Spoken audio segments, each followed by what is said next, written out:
Hey everybody, sleep is so important, isn't it? And I know I've had times when I just couldn't get to sleep, or I have had times when I wake up during the night and I can't get back to sleep, or it's just broken sleep. And what happens is that you just feel the next day, and then so often I have found that I go into having a sleep the next night and find the same thing happens again, or I really crash and I still don't get the proper amount of sleep or the quality of sleep that I might need. And I really, really want good sleep. Overall, my sleep is better now, but I know there's always room for improvement. And because it's like if I was to sleep 8 hours a day, that's like a third of the day that I'm sleeping, and so it's a big portion of those hours, and it's a really big topic. I find um, personally, I really want better sleep, deeper sleep, more refreshing sleep.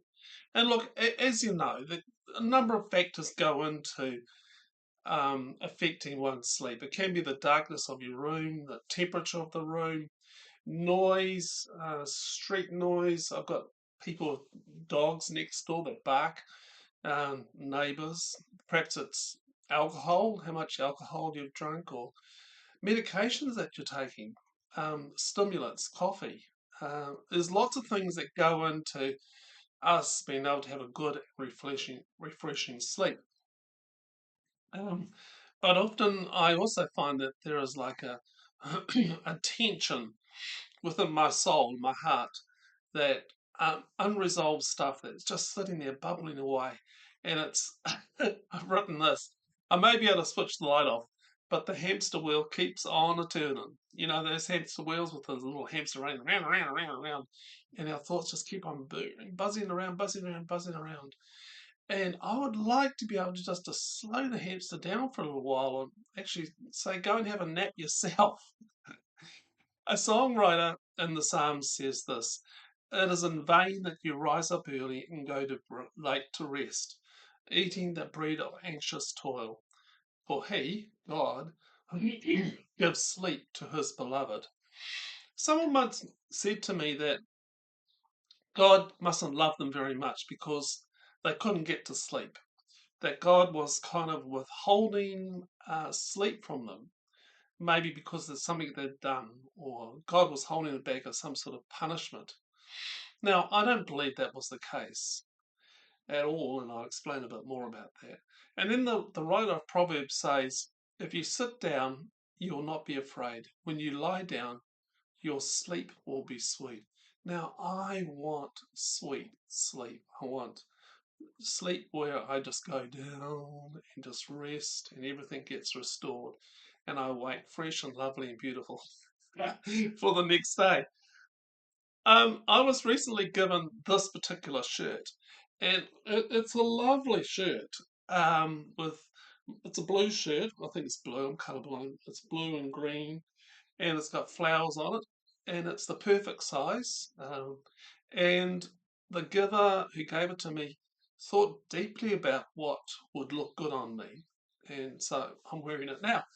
It would be rude for me not to receive the gift and to try it on. So when I put it on, I knew that this wasn't any old shirt. This was a gift bought with my welfare in mind. There was love involved. Now, I will wear it, and whenever I wear it, it will remind me of this person's love for me and thoughtfulness to me. And I think sleep is much like this shirt. God gives us a shirt. God gives us sleep as a shirt. A shirt custom tailored to fit our needs. God doesn't want us to have to work a constant life of toil and struggle, of being a robot, never switching off. God gives us sleep, time to rest, time to stop, time to cease. And it's much like, I suppose, and God gives us pajamas. Couldn't use that analogy. Gives us pajamas, and we have to take off our old clothes, our workday clothes, our normal clothes, and put on the pajamas as such and to signal to our brain too, probably that we need to go to sleep. Um, God gives us gifts all the time, but we often have to let go of something else to be able to fully receive that particular gift. And so my thinking now, it's like I have to take off my clothes of the day to put on the pajamas of sleep that God gives me. I can't. Whenever I've gone to sleep in my own workaday clothes, it just hasn't felt right. It doesn't feel right, does it? So God gives sleep as a gift, as pajamas, as such, to for our need, to bless us. So my personal approach to receiving the gift of sleep has a very, very habitual form to it. And I think most of us do. And it's like I have trained my body, trained my brain to say, "Hello, Barry's getting ready for sleep. We need to we need to get ready for sleep." The brain is saying so. So typical nighttime things is that I relax in a darkened room, maybe watch a bit of TV, but I don't do any work. I try not to do any sort of work. Then I might have a shower because I do quite a lot of physical work during the day. I get dirty, so I like to have a shower at night to um, clean myself. The brain says, "Oh, shower time. Maybe it's time to go to sleep." Uh, then I brush my teeth. That's another signal to the brain. I go to the toilet. Yep. I pull the curtains. I often will journal at night just about what's happened during the day, anything that's sitting on my brain. And then I turn the light off, lay my head down, and then I might say a very few quiet little prayers, such as Spirit come, Spirit come, Spirit come. Just quiet, gentle prayers of entering into into the new day of actually sleep. And what I'm doing is through that repetition every day or every night of those particular things, I'm saying to my brain, "Sleep time, sleep time, sleep time." And the brain is saying, okay, right, it's time to go into that little phase of sleep. I've written a poem. In fact, I shared it with someone the other day after I'd written, and they said, "Oh, I feel like going to sleep." So this might help you get to sleep. I slip into my bed, pillow touches head. Rest from the day, silence from noise instead. I've done what I've done.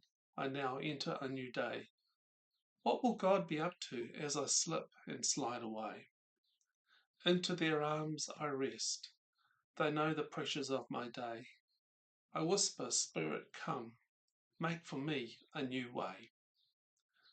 Think only of a shepherd's song, warm assurance of needs being met.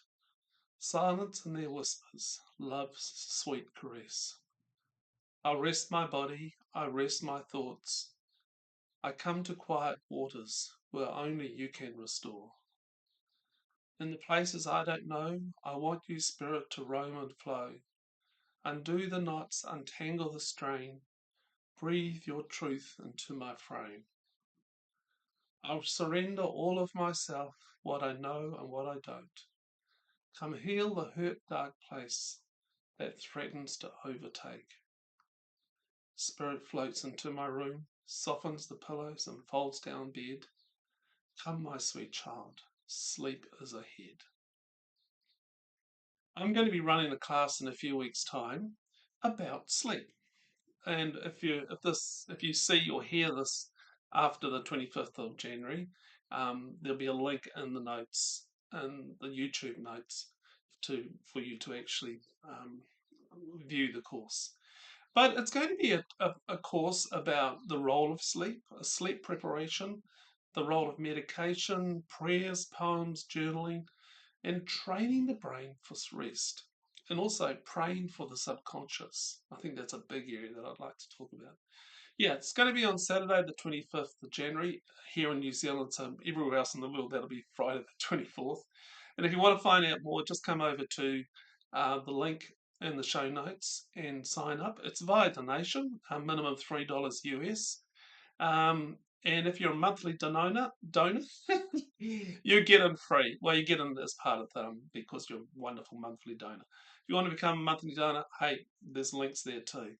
But until you do that, and I really encourage you to come and join with me in this class. I'd love to get people's feedback.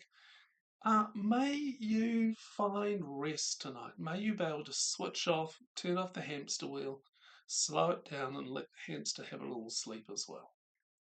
Amen.